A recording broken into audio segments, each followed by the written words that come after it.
Hello friends, எல்லோரும் எப்படி இருக்கீங்க? இன்றைக்கி டியூஸ்டே விலாக் தான். மார்னிங் தோசை, எள்ளு பொடி, நார்மல் இட்லி பொடி சாப்பிட்டு இன்றைக்கி பிரேக்ஃபாஸ்ட் முடிச்சாச்சு. மதியம் வந்து பார்த்திங்கன்னா இன்றைக்கி எங்கள் வீட்டில் சிம்பிளான தக்காளி சாதமும் உருளைக்கிழங்கு சிப்ஸும் தான் ஃப்ரெண்ட்ஸ்.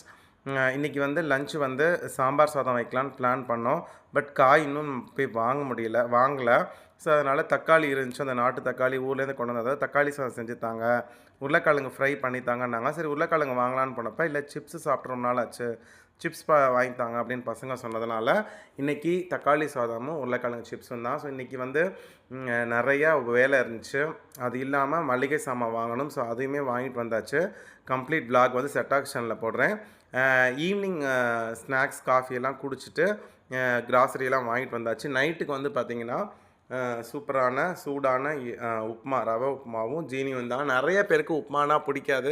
பட் எனக்கு வந்து உப்புமானா ரொம்ப ஃபேவரட். எங்கள் வீட்டில் எல்லாருமே வந்து அதை இஷ்டமாக சாப்பிடுவோம். உப்புமா, சாம்பார், உப்புமா, தேங்காய் சட்னி, உப்புமா, வடை, இந்த காம்பினேஷனோட சூப்பராக சாப்பிடுவோம். இன்றைக்கி ஆனால் அப்படி இல்லை.